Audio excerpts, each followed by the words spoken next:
again is the contribution of our instrumentation calculation. So, pag-usapan naman natin ngayon is about flow rate o yung flow transmitter calculation. So, as per the formula, flow is equals to the square root of delta P. So, yan ang formula ng flow rate natin. Guys, yung flow calculation is a little bit challenge yan pagdating sa oil and gas kasi normally, nung kami ay nagpa-function test sa field, ang naisimulate namin is linear, hindi square root, hindi So, nung magkaiba ang lalabas doon sa ating simulation. Kasi pag sinimulate mo siya in linear, may impact yon doon sa kung ano yung kinokontrol ng flow transmitter na yon. So, isa sa mga structure ng flow transmitter, meron siyang square root o square root value at meron din siyang linear value. For example, 0 milliliter of water, 0 to 500 mm H2O. So, yan yung sa linear. So, pag tinignan natin, for example, nilinear mo yung 1050, differentiate tayo. So, ito yung 4 milliampere mo. Ito ang 20 milliampere. Ito ay 8 milliampere, 12 milliampere, 16 milliampere. Then, i-divide natin itong 1050. So, magiging 0 to 1050. So, 1050 divided by 2 is ilan guys? So, ito ay, ang 8 milliampere is 264. 262.5 ang 12 milliampere.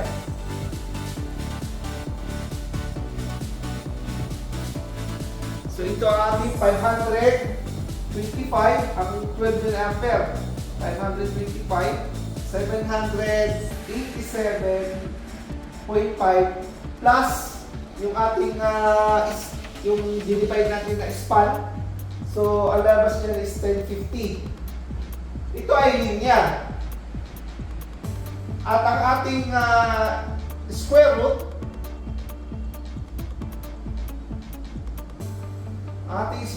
is, ito yung ating square root to, 4 milliampere, 8 milliampere, 12 milliampere, 16 milliampere, 20 milliampere. So, dito is 0. Dito kagad ay 525. Then, bakit 525? Kasi ang square root structure natin is for the percent. Dito ay 0%. Dito ay tawag natin dito is square root structure. Square root structure. Dito ay 50%. Kaya yung mga bulb natin, may tinatawag tayong proportional equal percentage. Tsaka yung ano natin, square root. So ito yung 70.7%. Dito naman ay 86.6%. Then 100. So ano ang value nito? So 525. So ang value nito is 742.35.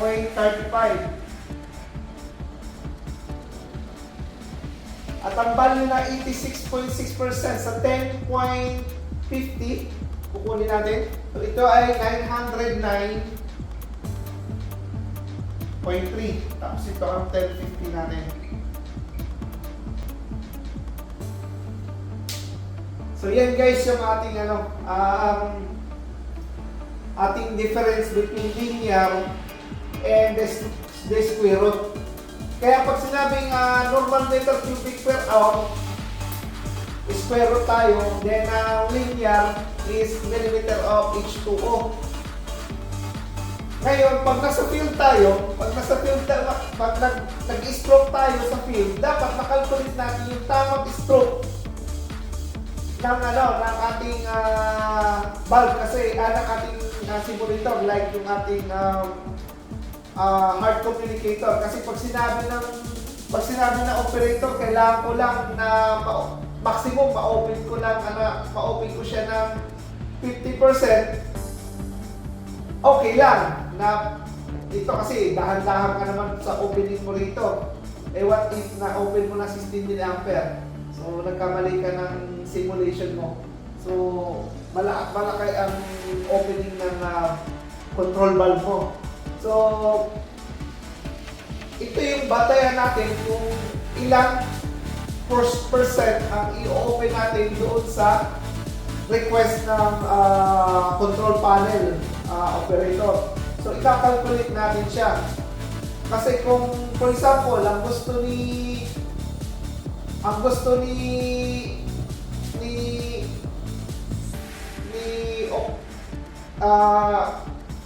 ng control panel, okay, i-open mo nga ng 12 ng 700, for example is 16 mA, 12 mA.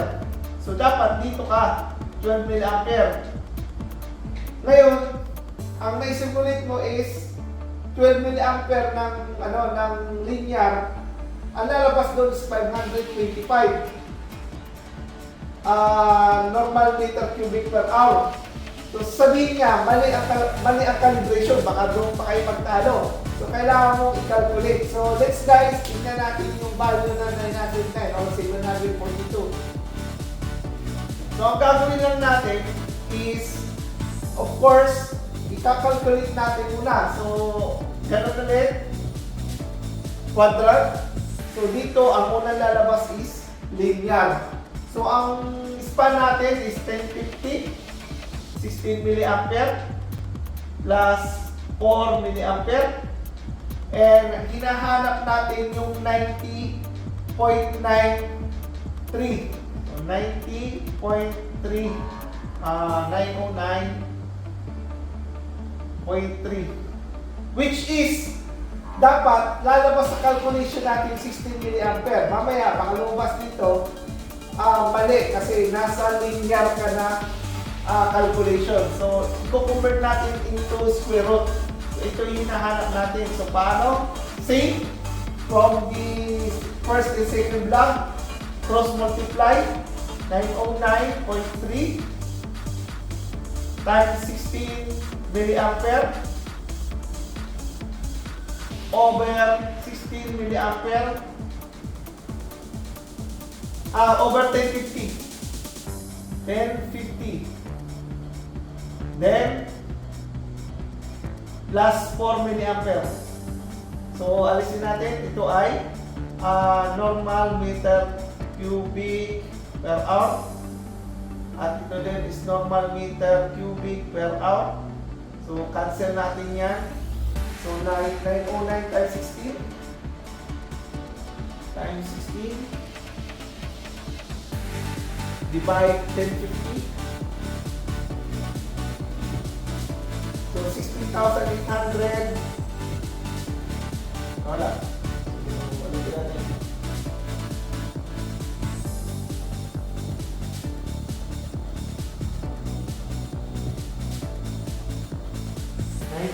.3 times 16 mA divide 1050. So 13 plus 4, so 17. So ito yung linear niya, 17. So ang lumabas dito guys is 13, no? 13.85 plus 4 milliampere equals to 17.856. Ito guys is linear. Linear yan. So kailangan, titingnan nyo dito sa ating graph is hindi siya hindi siya yung hinahanap natin na value. Nakita man natin dito na 909.3 normal meter cubic per hour is equivalent kay 16 milliampere. So mali yung natin, calculation. Kasi nasa linear side ka pa. So i-convert natin into linear. Ano ba ang formula ng linear? So punta tayo sa linear. So i-convert natin into linear into square root. So linear to square root is equals to 17. So ito yung natin, 856 minus 4 then double it close parenthesis plus 4. So yan yung formula ng square root, linear to square root. So equals to, so 17,856 minus 4. So papasok pa rin sa, pwede na tayo mag-shortcut dito. So 13.856 times 2. Double it times, now double it times 13.856 equals 191 over over 16 milliampere, over 16 milliampere yan. So 191.98 over 16 plus 4. So 191 divided 16. So 11.99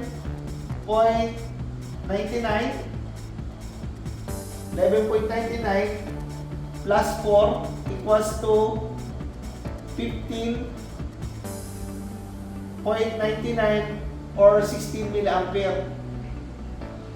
Yan na yung tamang calculation nitong ating square root formula.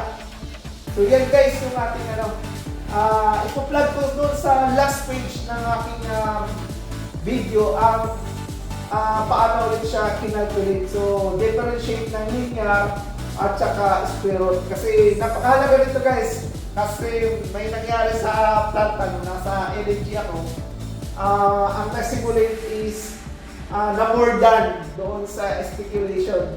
Nung kinalculate nila, ang gusto lang na operator is yung tamang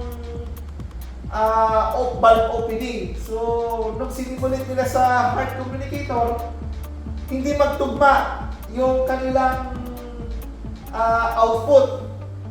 Mababa o mataas kasi hindi pa nakalculate into square root. Nakalinear kasi yung calculation nila. So, you guys, thank you so much for watching my YouTube channel again, once again, and more knowledge here at Twilight Dix PLC. So thank you so much.